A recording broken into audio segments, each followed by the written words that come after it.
ओम शांति। आज 28 अगस्त 2024 की साकार मुरली। आज बाबा ने कहा, मीठे बच्चे, तुम जितना बाप को याद करेंगे उतना आत्मा में लाइट आएगी। ज्ञानवान आत्मा चमकीली बन जाती है। प्रश्न, माया किन बच्चों को जरा भी तंग नहीं कर सकती? उत्तर, जो पक्के योगी हैं, जिन्होंने योग बल से अपनी सर्व कर्मेंद्रियों को शीतल बनाया है, जो योग में ही रहने की मेहनत करते हैं, उन्हें माया जरा भी तंग नहीं कर सकती। जब तुम पक्के योगी बन जाएंगे तब लायक बनेंगे। लायक बनने के लिए प्यूरिटी फर्स्ट है। ओम शांति।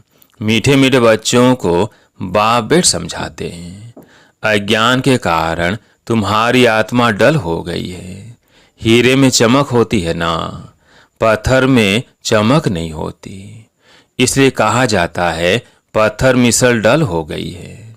फिर जागती है तो कहा जाता है यह जैसे पारस मणि है। अब अज्ञान के कारण आत्मा की ज्योति डीम हो गई है, काली नहीं होती है।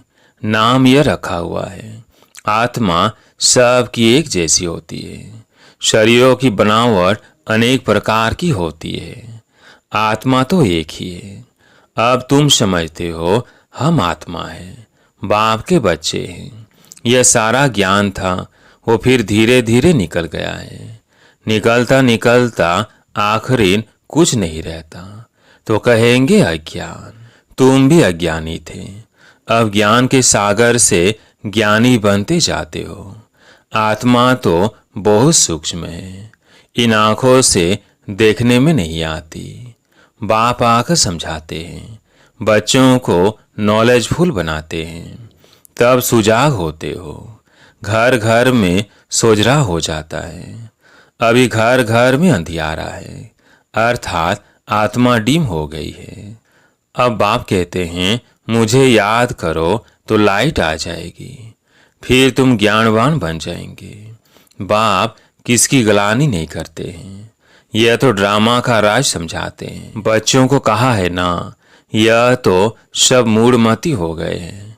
कौन कहते हैं? बाप। बच्चे, तुम्हारी कितनी सुंदर बुद्धि बनी थी श्रीमत पर, अभी तुम फील करते हो ना, तुम्हें ज्ञान मिला है। ज्ञान को पढ़ाई कहा जाता है। बाप की पढ़ाई से हमारी ज्योति जग गई है। इनको ही सच्ची सच्ची दीपावली कहा जाता है। छोटेपन में मिट्टी के दीपक में तेल डाल ज्योति जगाते थे, वो तो रस्म चलती रहती है, उनसे कोई दीपावली नहीं होती। यह तो आत्मा जो अंदर है वो डीम हो गई है, उनकी ज्योति आकर बाप जगाते हैं। बच्चों को आकर नॉलेज देते हैं, पढ़ाते हैं। स्कूल में टीचर पढ़ाते हैं ना, वो है हद की नॉलेज और यह है बेहद की नॉलेज। कोई साधु संत भी पढ़ाते हैं क्या? रचयिता और रचना के आदि, मध्य और अंत की नॉलेज कब सुनी? कभी कोई ने आकर पढ़ाई? जाकर देखो कहाँ यह नॉलेज पढ़ाते हैं। सिर्फ एक बाप ही पढ़ाते हैं, तो उनके पास पढ़ना चाहिए। बाप अनायास ही आ जाते हैं, ढिंडोरा थोड़ी पीटते हैं कि मैं आ रहा हूँ। अनायास ही आकर प्रवेश करते हैं। वो आवाज़ तो कर ही नहीं सकते जब तक उनको आर्गन्स न मिले। आत्मा भी आर्गन्स बिगर आवाज़ नहीं कर सकती। शरीर में जब आई है तब आवाज़ करती है। तुम समझाओ तो कोई मानेंगे नहीं। बच्चों को जब यह नॉलेज दी जाती है तब समझते हैं। यह नॉलेज एक बाप के सिवाय कोई दे न सके। विनाश का साक्षात्कार भी कोई चाहते थोड़ी है, यह बाप ही आकर कराते हैं। ड्रामानुसार पुरानी दुनिया अब खत्म होनी है, नई दुनिया स्थापन हो रही है। जिनको बाप से नॉलेज लेनी है वो आते रहते हैं। कितनों को ज्ञान दिया होगा, अनगिनत। गांव गांव से कितने ढेर आते हैं। यह आत्माओं और परमात्मा का मेला एक ही बार लगता है। संगम युग पर ही आते हैं। बाप आकर नई दुनिया स्थापन करते हैं। जिनकी ज्योति जगाते हैं वह फिर जाकर औरों की ज्योति जगाते हैं। अभी तुम शव को वापिस जाना है। इसमें बुद्धि से काम लेना होता है। भक्ति मार्ग में तो है अंधियारा। ज्ञान देने वाला तो एक बाप चाहिए। वो आते ही संगम पर। पुरानी दुनिया में ज्ञान मिल न सके। मनुष्यों के ख्याल में है अभी तो 40,000 वर्ष पड़े हैं। बिल्कुल ही घोर अंधियारे में है। समझते हैं 40,000 वर्ष बाद भगवान आएगा। जरूर आकर ज्ञान दे सदगति करेंगे तो गोया अज्ञान है ना। इनको अज्ञान अंधियारा कहा जाता है। अज्ञान वालों को ज्ञान चाहिए। भक्ति को ज्ञान नहीं कहा जाता है। आत्मा में ज्ञान है नहीं, परंतु डल बुद्धि होने कारण समझते हैं भक्ति ही ज्ञान है। एक तरफ कहते हैं ज्ञान सूर्य के आने से सोझरा होगा, परंतु समझते कुछ नहीं। गाते हैं ज्ञान सूर्य प्रगटा। किसके लिए कहते हैं ज्ञान सूर्य? कब आया ये कोई नहीं जानते। पंडित आदि होगा तो कहेगा जब कलयुग पूरा होगा तब सोझरा होगा। यह सब बातें बाप आकर समझाते हैं। बच्चे नंबर वार समझते हैं। टीचर बच्चों को पढ़ाते हैं। एक रस तो बच्चे नहीं पढ़ेंगे। पढ़ाई में एक रस मार्क्स कभी होती नहीं। तुम जानते हो कि बेहद का बाप आया हुआ है। अब पुरानी दुनिया का विनाश भी सामने खड़ा है। अभी ही बाप से ज्ञान लेना है और योग भी सीखना है। यहाँ से ही विकर विनाश होंगे। बाप कहते हैं इस संगम पर ही आकर इस शरीर का लोन लेता हूँ, अर्थात प्रकृति का आधार लेता हूँ। गीता में भी यह अक्षर है और कोई शास्त्र का नाम बाबा नहीं लेते हैं। एक ही गीता है। यह है ही राजयोग की पढ़ाई। नाम रख दिया है गीता। इसमें पहले पहले लिखा है भगवानुवाच। अब भगवान किसको कहा जाता है? भगवान तो है निराकार। उनको अपना शरीर तो है नहीं। वो है निराकारी दुनिया जहाँ आत्माएं रहती है। सूक्ष्म वतन को दुनिया नहीं कहा जाता। यह है स्थूल साकार दुनिया और वो है आत्माओं की दुनिया। खेल सारा यहाँ चलता है। निराकारी दुनिया में आत्माएं कितनी छोटी छोटी है, फिर पाठ बजाने आती है। यह ख्यालात तुम बच्चों की बुद्धि में बिठाए जाते हैं। इसको ही ज्ञान कहा जाता है। वेद शास्त्र को कहा जाता है भक्ति, ज्ञान नहीं। तुम्हारी साधु सन्यासियों से इतनी भेंट नहीं हुई है। बाबा का तो बहुत संग रहता है। बहुत गुरु किए हैं। पूछा जाता है आपने सन्यास क्यों किया, घर बार क्यों छोड़ा? कहते थे विकास से बुद्धि भ्रष्ट हो जाती है, इसलिए घर बार छोड़ा। अच्छा, जंगल में जाकर रहते हो, फिर घर बार को याद आती होगी। बोला हाँ, बाबा का तो देखा हुआ है। एक सन्यासी तो फिर वापिस घर भी गया था। यह भी शास्त्रों में है। मनुष्य वानप्रस्थ अवस्था में तब जाते हैं जब आयु बड़ी हो जाती है। छोटी आयु में तो वानप्रस्थ ले न सके। कुंभ के मेले में वो छोटे छोटे नागे लोग आते हैं, दवाई खिलाते हैं, जिससे कर्मेंद्रियां ठंडी पड़ जाती है। तुम्हारा तो है योग बल से कर्मेंद्रियों को बस में करना। योग बल से बस होते होते आखिरी ठंडी हो जाएगी। कई कहते हैं बाबा माया बहुत तंग करती है।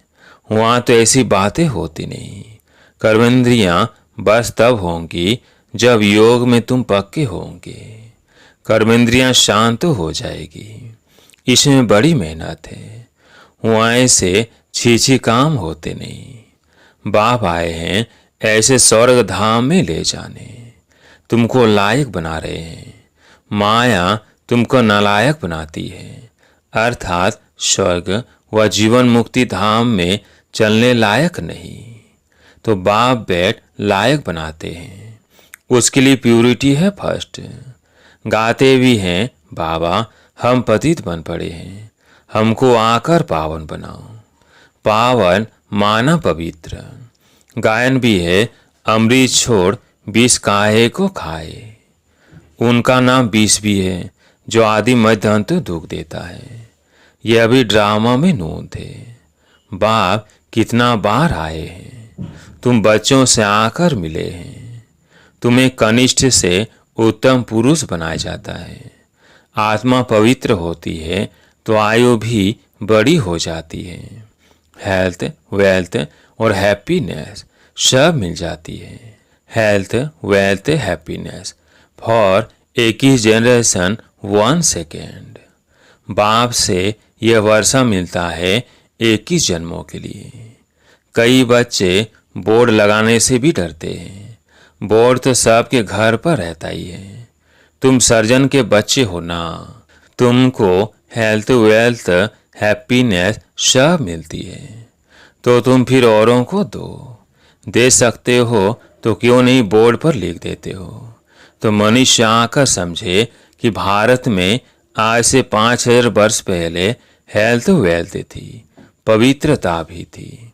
बेहद के बाप का वर्षा 1 सेकेंड में तुम्हारे पास बहुत आएंगे।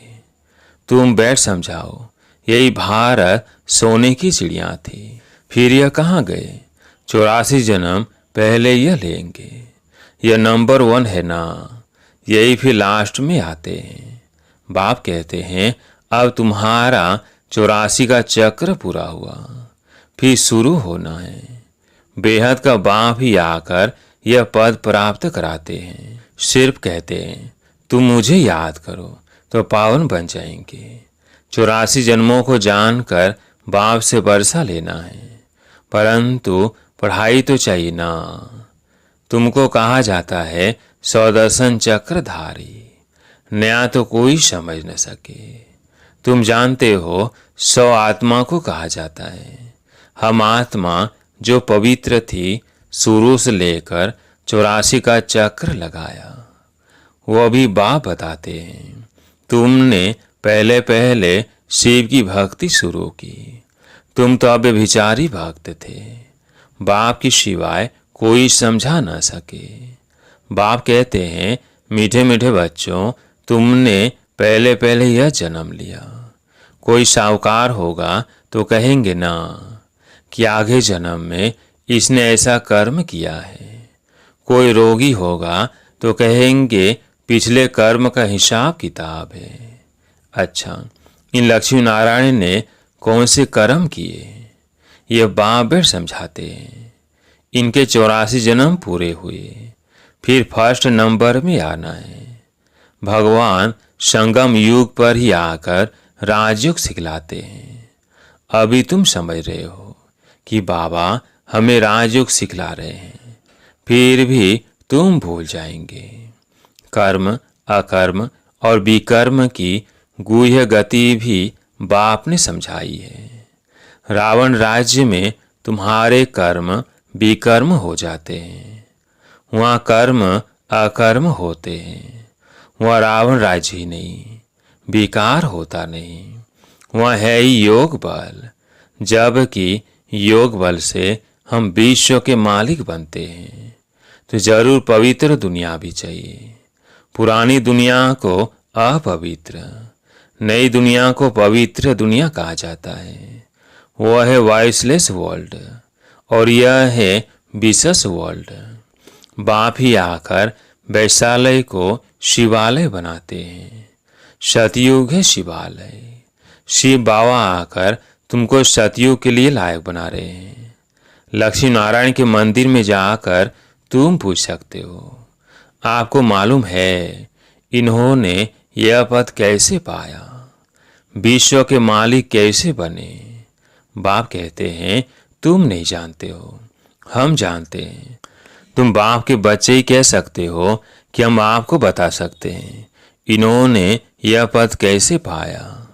इन्होंने ही पूरे 84 जन्म लिए, फिर पुरुषोत्तम संगम युग पर आकर बाप ने राजयुग सिखलाया है और राजाई दी है। उसके पहले नंबर 1 पति थे, फिर नंबर 1 पावन बने। सारी राजधानी है ना, तुम्हारे चित्रों में सब क्लियर है। इन्हों को राजयोग किसने सिखलाया? ऊंच तुझ है ही परमात्मा।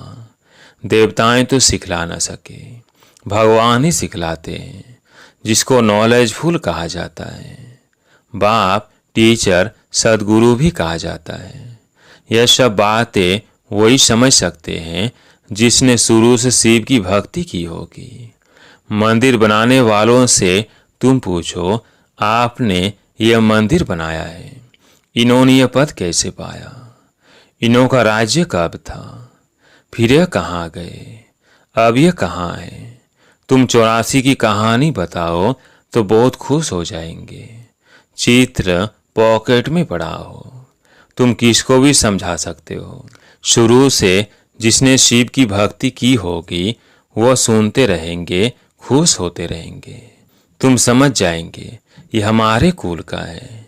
दिन प्रतिदिन बाबा बहुत सारी युक्तियां बतलाते हैं। तुमको अब समझ मिली है परमपिता परमात्मा ही सर्व का सद्गति दाता है। एक ही जन्मों के लिए सतयुगी बादशाह ही मिल जाती है। एक ही जन्मों का वर्षा इस पढ़ाई से ही मिलता है। टॉपिक भी बहुत है। वैशालय और शिवालय किसको कहा जाता है, इस टॉपिक पर हम परमपिता परमात्मा की जीवन कहानी बता सकते हैं। लक्ष्मी नारायण के 84 जन्मों की कहानी यह भी टॉपिक है। विश्व में शांति कैसे थी, फिर अशांति कैसे हुई, अब ही शांति कैसे स्थापन हो रही है, यह भी टॉपिक है। अच्छा, मीठे मीठे सिकिलदे बच्चों प्रति माता पिता बाप दादा का याद, प्यार और गुड मॉर्निंग। रूहानी बाप की रूहानी बच्चों को नमस्ते। हम रूहानी बच्चों की रूहानी बाप दादा को याद, प्यार, गुड मॉर्निंग, नमस्ते नमस्ते। धारणा के लिए मुख्य सार। पहला पॉइंट है, अब उत्तम पुरुष बनने के लिए याद के बल से आत्मा को पवित्र बनाना है। कर्मेंद्रियों से कोई भी विकर्म नहीं करना है। दूसरा पॉइंट है, ज्ञानवान बन आत्माओं को सुजाग करने की सेवा करनी है। आत्मा रूपी ज्योति में ज्ञान योग का घी डालना है। श्रीमत पर बुद्धि को स्वच्छ बनाना है। आज प्यारे मीठे बाबा का वरदान। पॉइंट स्वरूप में स्थित हो, मन बुद्धि को नेगेटिव के प्रभाव से सेफ रखने वाले विशेष आत्मा भव। पॉइंट स्वरूप में स्थित हो, मन बुद्धि को नेगेटिव के प्रभाव से सेफ रखने वाले विशेष आत्मा भव। जैसे कोई सीजन होती है तो सीजन से बचने के लिए उसी प्रमाण अटेंशन रखा जाता है। बारिश आएगी तो छाते, रेनकोट आदि का अटेंशन रखेंगे। सर्दी आएगी तो गर्म कपड़े रखेंगे।